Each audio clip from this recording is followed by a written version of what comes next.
up here. I think it's been over 15 years since I was right here, and I think the last time I was up, I was ill prepared, and I joked with Stan. I remember telling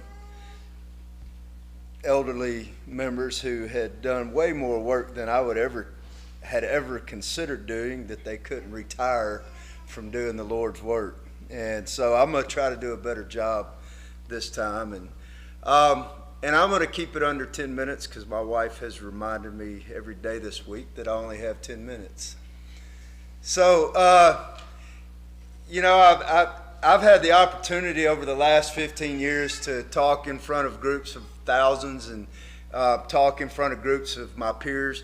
And none of them seem more nerve-wracking than standing up here, because the implications of being up here are way more permanent than anything that I could ever say as a coach, or the implications are way far-reaching. So if I'm a little nervous, I apologize. But one thing I want to talk about today is, as a coach, I always told my athletes, and when they hired me, I would tell the people who hired me, we're going to run a program based off Christian morals and values. And if that's not the guy that they wanted, then they didn't need to hire me. And I did my very best to run a program off those values. And those values that we define to the kids, I believe, were Christian morals and values. And when we came back here, I said, I'm going to take the opportunity to kind of put that to the test. So that's what I'm going to talk about today. And those values are class, integrity, and total effort. And the way we define class in our program was just treat others the way you want to be treated. I think that's a pretty self-explanatory one there. The next one was integrity. Do the right thing all the time. Not just some of the time, all the time. But I think the total effort, that's the one that's a little bit harder. You know, those first two are pretty self-explanatory. I think as Christians, sometimes I don't know that we quite understand the struggle that we're in. In Corinthians, Paul says, do you not know those who run a race all run, but only one receives the prize? Run in such a way that you may win.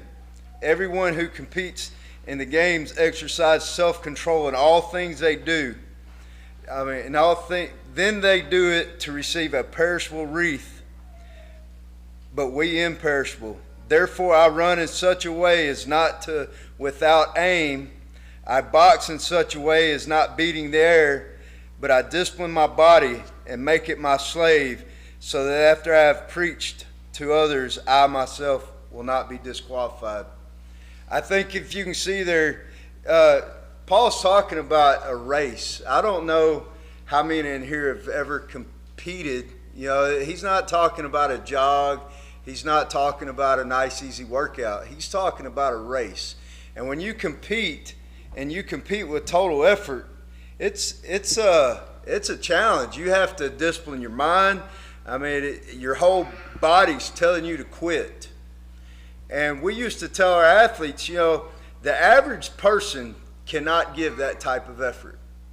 That's what separated us from everybody else, is the fact that when they were ready to quit, we were still giving effort. And I think as Christians, we're called to give that same amount of effort. Not only, I personally think as Christians, we're called to give that amount of effort in everything we do. But most importantly, we're called to give that amount of effort in our daily walk. It's a strain, it's a struggle. And if you're doing it right, it's going to be work. And I think, Paul sums that up. And I will tell you, it wasn't until this morning that I started thinking, he talks about receiving a prize, that most run for a perishable wreath. And I can tell you, experiencing 3 state championships, and they give you these rings, they don't mean anything. I learned pretty easily that you win that wreath, and then everybody's, what's next?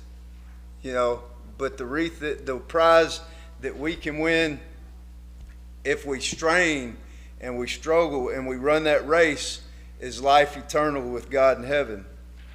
Now I'm going to conclude with a scripture that I have memorized and that I've made all my athletes memorize, and it's Philippians 3. No, dear brothers, I strain to reach the end of the race and I guess I just went brain dead. All right, it says, no, dear brothers, I'm still not all that I should be, but I'm bringing all my energies to bear on this one thing. Forgetting the past, looking forward to what lies ahead, I strain to reach the end of the race and receive the prize for which God is calling us. I strain. And I will tell you personally, this is something that as I've put some effort into, is I feel like I need to strain more. I need more of I want to do more outreach. I want to do the word just skipped my brain. But I want to go out and do God's will, and I think it's something that I heard when we first came back here from Justin. Justin was talking about Dick, and Dick said that we needed to, what's the word, Stan? Personal evangelism. Yes. It's crazy how you can. But Dick said we need to have an evangelistic effort. So that's something that I'm putting my efforts into, and I'm going to strain to reach. And now I'll conclude with, if you feel that you haven't been running that race, you haven't been straining as hard as God would like you to, we want to offer you the opportunity now to come up and if you're a Christian and if you've heard the word, believe the word, and want to be baptized and walk life and run that race, we ask that you come forward now as we stand and sing.